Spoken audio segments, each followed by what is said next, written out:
Почитувани, добро дојдовте уште во едно издание на емисијата Пресврт, која оди на YouTube каналот на Слободен печат и на порталот Слободен печат. Денес во фокусот на емисијата го ставаме срцето на Скопје, односно Општина Центар.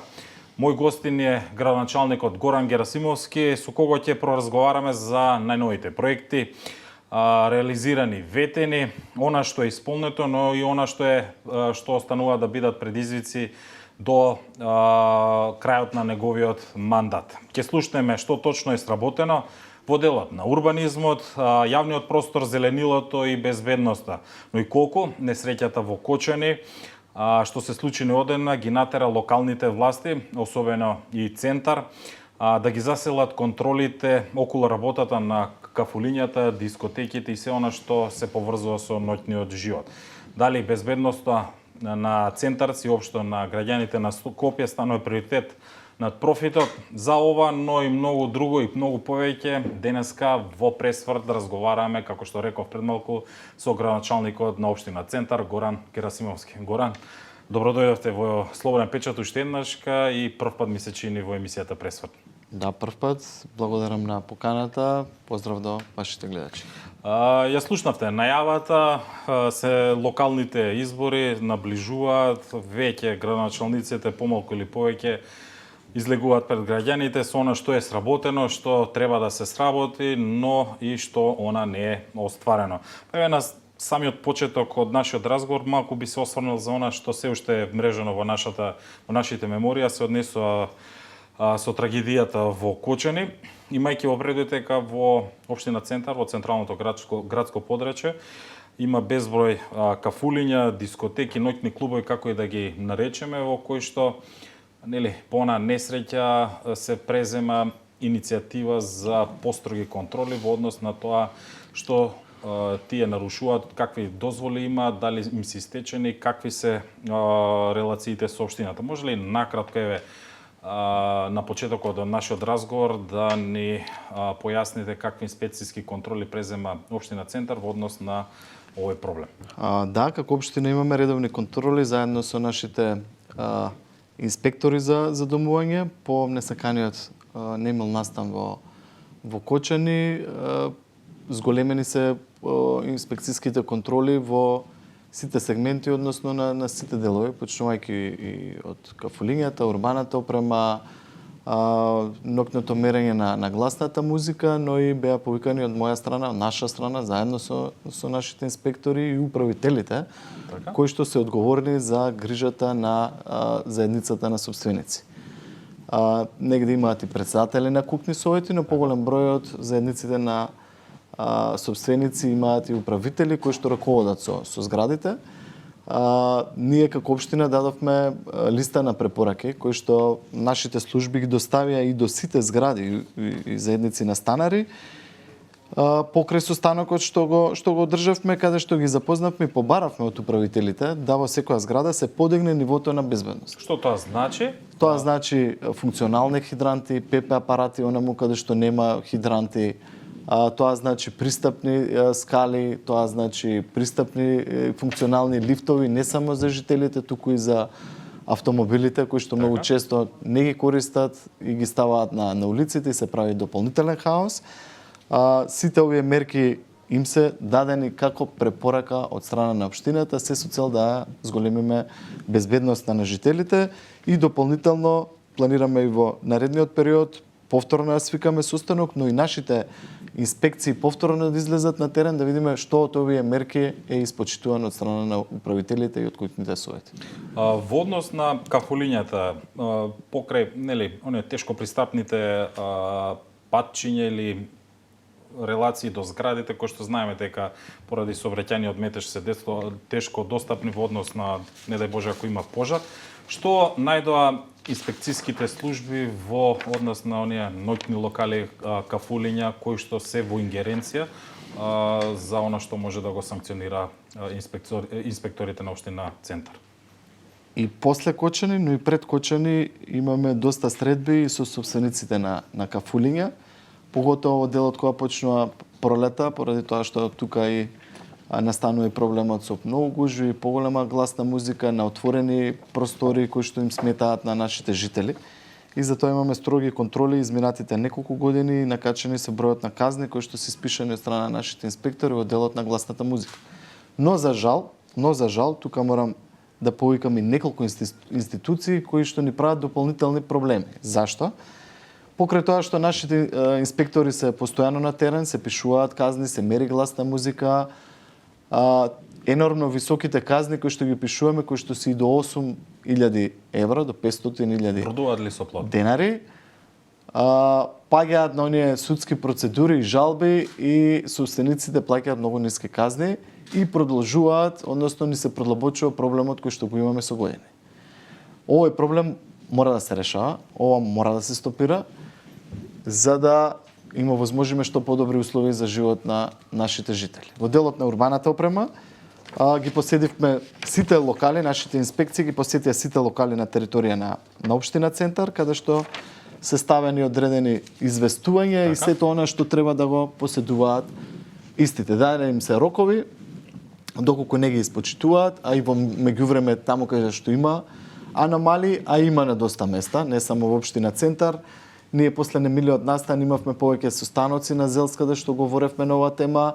Од мене лично произлезе и да се направи еден стандардизиран правилник и програма која што ќе важи за сите општини, не само на територија на град Скопје, туку и на ниво на центарци и општо држава. граѓаните во централното градско подрачје? Дали ги со разбирање ги земаат овие препораки кои што општина Центар и инспекцијските служби ги наметнуваат, односно ги информираат, или пак одбиваат и односно пак тука негде системот заглавува? Не секогаш целосно ги почитуваат, како што кажав и на почетокот, ние обично секоја пролет организираме состаноци на кои што им дадаме одредени насоки. Така? И во делот на фрлање на сметот, поради тоа што се соочуваме со огромен проблем со ѓубрето, кој што го прават кафаните, побарано им е да имаат договори со лиценцирани агенции кои што селектираат и подигнуваат отпад, кои што мора да го имаат, да не го приложуваат истиот до контењерите и прават дополнителни проблеми. Во делот на гласната музика, која што треба да се почитува и за која што ќе бидат строго и се строго санкционирани,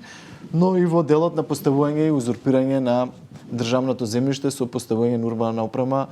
Знаете како доаѓа, преку недела има по 3 маси, кој ќе дојде викенд, сите малце си ги прошируваат терасите, за жал, и тоа ствара дополнителен проблем. Инспекцијските служби работат. Обично повеќе работиме за викенд и поголеми проблеми се соочуваме во време на викендите и имаме ненајавени контроли во делот на мерење на гласна музика, тоа што е ингеренција на општината. Така. Господин Герасимовски, би сакал овде уште едно прашање да се задржиме кога станува збор безбедноста на граѓаните, бидејќи сакали не тоа е во фокус во последниот период, а се однесува за општина Центари за оној проблем во сообраќајот кој што го имаме. Сведоци сме дека иако не се под ингеренција големите јавните булевари на општината, меѓутоа во централното градско подрачје можеме да кажеме дека лудо се вози. Имаме жртви, имаме секој ден прегазени пешаци, велосипедисти, па и овие на електрични тротинети. Што прави општина Центар кога станува збор безбедноста во сообраќајот? Има ли некаков план или мерки активни кои што сега во ваков чувствителен период би ги донело, односно ги применува на терен? Општина Центар како центарот, најцентралното јадро на градот, каде што посетеноста и фреквенцијата е најголема, не само во нашето централно подрачје, туку и во секој центар, во секоја метропола има најголема фреквенција и на луѓе, но и на сообраќај кои што прават голем број на проблеми, вклучувајќи ги сообраќајните проблеми и сообраќајната некултура која што имаме од одредени несовесни возачи, доведува да имаме зголемен број, ако гледаме и статистички, и на сообраќајки, но и на жртви по патиштата, што е жалосно. Како општина разгледуваме и спроведуваме повеќе мерки во тој дел. Имаме доста состаноци со Министерството за внатрешни работи, каде што и преку дописи повикуваме на што поголем број на полициски контроли во вечерните часови на одредени локации кои што ги имаме детектирано како општина. Не ги говорам булеварите, поради тоа што тие се под ингеренција на градот Скопје, истите ги посочуваме, но повеќе се сконцентрираме во делот на нашите улици кои што се ингеренција на самата општина. Во делови од општината имаме зона 30 кои што функционираат.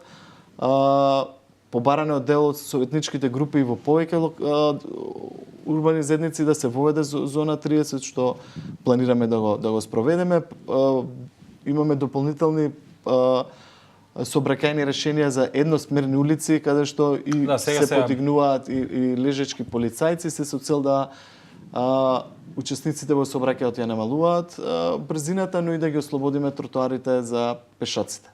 Тротоарите, сигурно што ќе ве прекинам, не се некако најака страна на регулирање во сообраќајот во општина Центар, особено како што споменавте вие за време на викендите. Потука, дали општината и вие како градоначелник размислувате за воведување на повеќе пешачки зони, можеби и за време на викендот, да се исклучат во целост сообраќајот. Говорам овде дека можеби за Боемска 1 или Боемска 2 и тука делот кај Министерството за култура се со цел да има побезбедна пешачка зона за граѓани. Бидејќи овдека за викенди особено лудо се вози. Се согласувам целосно и затоа постојано бараме од МВР да има што поголем број на полициски службеници во вечерните часови. Едно од местата каде што имаме поголем хаос, така да го наречам, со возила и но и поголема фреквенција на луѓе поради големиот број на кафеани, ресторани, кафетерии и слично и Дебар Мало, како што го напоменавте. Таму имаме зона 30 и таму ги ослободуваме сите оние тротоари со реконструкции на улиците. Тоа се направи со Орце Николов, сега во план е да се отпочне улицата Милост Крлежа, каде што исто планираме ослободување целосно на тротоарите, но и планираме веќе отпочнат и самиот проект за целосно затварање на Дебар Мало. Самото Дебар Мало има 6 леза, почнувајќи од Партизанска. Што тоа би значило во пракса, градоначелник? Ја разгледуваме можноста, имавме една средба со началникот на СВР Скопје, каде што поразговаравме, му ја пренесов мојата идеја, која што истата и прифатена од страна на МВР, да продолжиме и го спремиме овој проект. Тоа значи затварање на Дебар Мало со рампи. Идејата е да жителите имаат бесплатно паркирање, а сите останати гости кои што ќе доаѓаат да имаат можно присуство од 20 минути за да транзитираат низ Дебар Мало, а тие што сакаат да се паркираат на малкуте паркинзи, поради тоа што поголем дел од Дебар Мало е резидентно, да плаќаат доста повисоки цени за сатнина. Овде е интересна идеја, се надевам ќе најде на реализација и разбирање во Советот на Тоа дури сакаме да не биде како пилот проект и можност за разгледување на истата идеја да се спроведе во другите урбани заедници каде што се соочуваме со поголем проблеми во делот на сообраќајот и неправилно паркирани автомобили. Градоначелник, овде би сакал малку да преидеме во интерес на времето на оние 2 до 3 тематики кои што ги поделив за како теми за вашето гостување, се однесува овдека за проектите, она што е сработено, што ќе го одбележи вашиот 4-годишен мандат и можеби со кој во иднина на завршеток на овој мандат би побарале довербата на центарци за идни 4 години. Ветувавте многу, зелена површина, нова општинска зграда, нова сала на спортскиот клуб Работнички, уредување на паркинзи, предпријатија за производство на електрична енергија со фотоволтаици. Нешто реализиравте, нешто сте на пат да реализирате, меѓутоа има и делови кои што воопшто не се започнати со реализација. Па ајде да почнеме со она што можеби е најинтересно, а се однесува за проблемот со сместувањето на децата, дечињата во предшколската возраст. Ветивте граденки повеќе. Докаде е тој процес, како се одвива работите и кога очекувате нивно финализирање или општо пуштање во употреба за решавање на овој проблем? Да, јас сум среќен што и впрочем и да ве поканам што утре ја отвараме нашата новата градинка Пролет. Искрено еден проект за кој што сум пресреќен што успеавме да го отпочнеме, но и завршиме во еден мандат, нешто што не се случува во другите општини. ако разгледате и направите увид и истражување во поголем дел од општините, многу споро оди делот на реализација на ваков тип на проекти и јас сум искрено среќен што успеавме за 3 години да го реализираме и да ја направиме најубавата, најмодерната градинка не во Скопје, туку и на територија на цела држава. Еве прилика да ве поканам да утре не бидете наши гости. Градинката ќе биде отворена утре во 10:30 и 30 часот. Во делот на проектите, поголем дел, скоро све она што го ветивме, почнувајќи од ново улично осветлување, продолжувајќи во новата градинка, отпочната е, а и ќе дадам се од себе да ја завршиме новата сала работнички, Докаде е тој процес? целосно реконструирање. Доколку може и одрежи да ги пуштате и сликите кои што ги видовме на Првата фаза е завршена, тоа значи кровот и надворешниот дел и дел од канцелариите. Сега се во дел е фазата на трибините, подот, работнички ни е при срце на сите центарци, работнички е историја, во таа сала играле и растеле многу генерации, но и многу генерации навирувале и давале поддршка на нашиот најтрофеен клуб, така да тој исто како градинката на реализацијата на тој проектот некако каскаше и со претходниот градоначалник кој што бевте сопартици, а сега еве на крајот од вашиот мандат уверени ли сте дека ќе не само претходниот градоначалник, туку овој проект го ветува 4 градоначалници пред мене и не успеа ниту да го отпочнат. А јас сум среќен што прво успеав да го добијам земјиштето во владение и е на имотен лист на општината, за да можеме да отпочнеме со целосна реконструкција на салата. И сум горд што ќе успеам да нашиот најтрофеен клуб ја има реконструирана нова сала, целосна до крајот на мојот мандат. Центар требаше да формира предпријатие за производство на трговија на електрична енергија со фотоволтаици. Да. Тоа беше еден од можеби најголемите ваши проекти кои што ги најавувавте на почетокот од вашиот мандат. До каде? Дали се формираше такво предпријатие, дали центарци или индустријските комплекси овде кои што стопанисуваат во центар веќе ги ползуваат таквите бенефити? По онаа енергетска криза која што имавме пред неколку години, собравме стручен тим на луѓе кои што отпочна со спроведување на еден од најдобрите проекти, слободно можам да кажам. Оформено е предпријатие Енергија Центар, која што е функционална.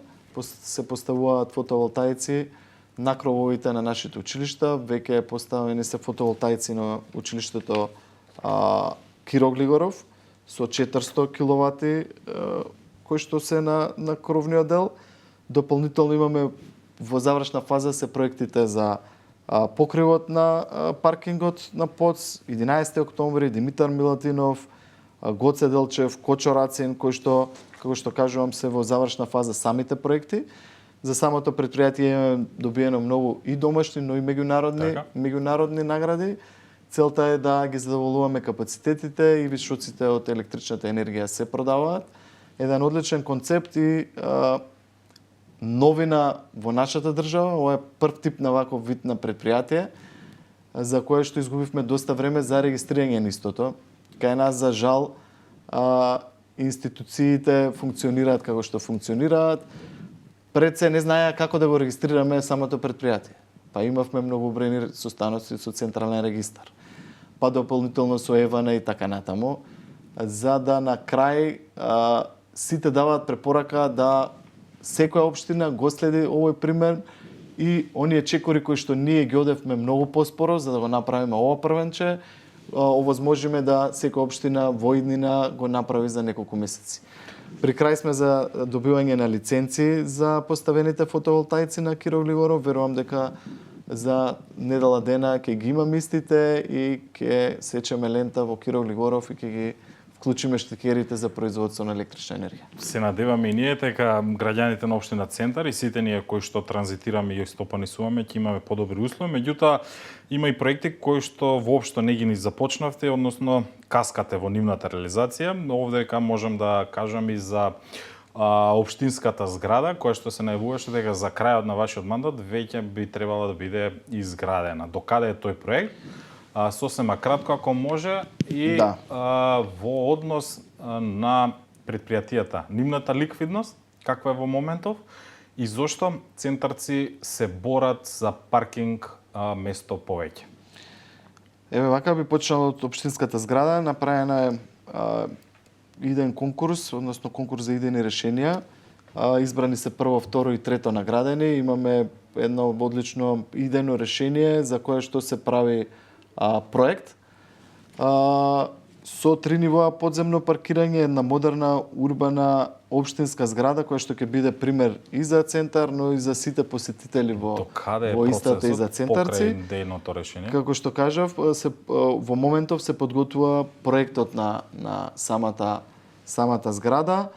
Во истата имаме и повеќе институции и за истата исто изгубивме одреден временски период за да го добиеме земјиштето во сопственост од страна на Министерството за транспорт и врски и од страна на владата. Јас сум искрено среќен што успеавме во ова. Зашто? Поради тоа што во минатото се правеле идени решенија, се трошеле финансиски средства за нешто што не е наше. Добро. Јас како градоначалник овие 4 години не дозволувам да правиме идени решенија и трошиме пари на граѓаните за нешто што знаеме дека ќе биде само реклама, а истото не може да се реализира. Овој проект по добивање во собственост на земјиштето, знаеме дека за брзо време ќе почнеме со негова реализација по завршувањето на проектната програма, односно проектите кои што се спремаат за истиот. Овакви Во делот на паркирањето, да, ветувавте катни гаражи, подземни паркиралишта, токму во Капиште, во централното, кај Цветниот пазар, тука, меѓутоа, од тоа на крајот на вашиот мандат немаме ништо. Направено идејно решение, направен е проект кој што е одобрен и од сообраќајците. Обезбедивме финансиски средства во буџетот, направен беше и договор со град Скопје, па и тогашниот директор на градски паркинг, да отпочнеме со реализација на катната гаража, односно монтажна гаража кај Цветен пазар, од Цветен пазар во продолжение на старата монтажна гаража, за да ги зголемиме и подобриме капацитетите на жителите во Капиштец. За жал, од градот Скопје имаме 3 негативни на нашите барања, 3 негативни повратни од градот, со тоа што ни го укочи целосно тој проект. За жал. Но не застануваме тука, планирани се и отпочнати повеќе паркинзи, ослободување на паркинг места и реализација на нови паркинзи во делот на Сокбанки, во делот на позади Боњаковец, каде што имаме и план за отпочнување на катна гаража. Во моментов се ослободува после повеќе од 50 на сигурно години просторот каде што беше узурпиран целосно до училиштето Песталоци, каде што ќе направиме дополнителен број на паркинг места, но и се прави план заедно со директорот на паркинзи на општина Центар за подобрување и зголемување на бројот на паркинг местата во секоја урбана заедница. Истото го планираме и во Дебар Мало, со новата општинска зграда, 3 нивоа подземен паркинг за обезбедување на паркинг потребите на жителите во Дебар Мало, но и на посетителите во Дебар Мало. Кондицијата на јавното предпријатие паркинзи на општина Центар, под кој се, како што и ветивме, и хигиеничарите во одлична кондиција, иако наплатата на жителска годишна карта е 100 денари. Така. Се надеваме дека ова планови визуелни прикази и за катните гаражи, за општинската зграда, нема да се само како памфлети пред изборите, дека ќе достигнат и реализација, нема да се обвинува системот или институциите, него тоа ќе биде сведено на оној кој што е одговорен. Наидуваме на оние последни прашања кои што во интерес на времето би сакале да бидеме поконцизни, пократки, а се однесуваат на изборите. Градоначалник, на Центарци се уште им се свежи оние сеќавања од не толку далечното минало, кога се носе луѓе гласачки кутии, кога по 50 души со лични карти надвор од земјава се увезува се со цел да се избере градоначалник на Центар. Имајќи во предвид дека сме во предворија на локалните избори и целата политичка ситуација во земјава, ќе остане ли Центар бастион на СДСМ на следните локални избори? Со сето она што го имам сработено и јас, но и градоначалниците пред мене, сум сигурен дека Центар повторно ќе остане бастион на СДСМ. Каква е состојбата на СДСМ во моментов и како котира вашето име за следно номинирање за градоначелник на Центар? Тоа ми е едното прашање. И како имате ли поддршката од сопартиците и како ја гледате евентуалната најава на довчерашниот ваш сопартиец Саша Богдановиќ за истото место кое што седите сега во вашата фотелја, меѓутоа друг политички опонент? Пред се ги завршуваме сите проекти кои што ни се отпочнати во интерес на граѓаните. Без разлика на политичката партија и поддршката, секогаш е потребна и поголема коалиција, не само од политичката партија, туку и од граѓанските здруженија, невладините организации и така натаму. И сето тоа ќе го добиеме доколку граѓаните се задоволни од сето тоа што го работиме овие изминати 4 години. Во моментов се прават истражувања, натрепартиски анкети, но и анкети на целата територија на општината. Јас верувам дека ќе добиам поддршката да заедно со мојот тим кој што е енергичен и спремен со идеи, проекти и желба за работа, дека ќе имаме можноста да се бориме за уште еден градоначалнички мандат. Меѓутоа, вашиот тим доаѓа од тимот кој што претходно го соработуваше со Богдановиќ, со претходниот градоначалник. Па видете, во општината, ако гледате за вработените кадарот во општината имало градоначалници од различни политички партии. Говориме за она партиската структура. Различни политички партии, говориме во делот на општинската партиска структура, таа е мешана, има луѓе со долгогодишен стаж, има нови членови, поддршка ни даваат и од невладени организации, значи не само партиски членови наши другари, туку и од сите жители на територијата на општина Центар. Градоначалничката функција е малце поразлична и локалната власт од централната власт. И тука треба да самиот градоначалник кога ќе влезе во општината, тоа што го правиме 4 години, да партијата малце ја тргне на страна, туку грижата целосно ја посвети за сите жители без разлика на политичка партија, верска припадност, етничка припадност и така натаму. Во однос на вашиот довчерашен сопартиец, гледате како опонент, пријател? Немам слушнато во моментов, има секакви шпекулации, но немам чуено имиња конкретни, вклучувајќи го и поранешниот градоначалник за можни идни кандидати, па може би од други партии. Не би се мешал во политиките на другите партии што они ќе одлучат. Сконцентрирани сме на реализација од програмата, она што е оставено да го дореализираме, но и на подготовка на нова програма 4 годишна за наредниот мандат. Сосема кратко на крајот од нашиот разговор и вашето гостување во Пресврт, по што центарци ќе го паметат Герасимовски? Па по повеќе работи за кои што сакаме да оставиме печат и белег, почнувајќи од новата градинка, доградба на училиштето Коле Неделковски, ново целосно осветлување на општината, Енергија Центар, едно предпријатие кое што ќе биде доста профитабилно, новата сала работнички, реконструкција на многу зелени површини, вклучувајќи го целосно паркот во Капиштец, кој што е во завршна фаза, една голема зелена површина, реконструкција на улици, но и честно, одговорно и достапност до сите граѓани. Градоначалник, ви благодарам што бевте мој гостин во емисијата Пресврт и во Слободен печат. Се надевам дека почесто ќе се гледаме како ќе наближува времето за локалните избори. Ви благодарам на поканата, ми беше чест да бидам ваш гостин. Почитувани, тоа беше градоначалникот на општина Центар Горан Герасимовски, со кого продискутиравме за она што можеби е најважно во урбанизмот, во централното градско подрачје, локалните избори, неговата кандидатура, меѓутоа и се она што ќе носи во периодот што следи. Ви благодарам на вниманието, на вас ви препорачувам да го следите портал Слободен печат, да ја гледате емисијата Пресврт и се гледаме во наредна прилика. Пријатно!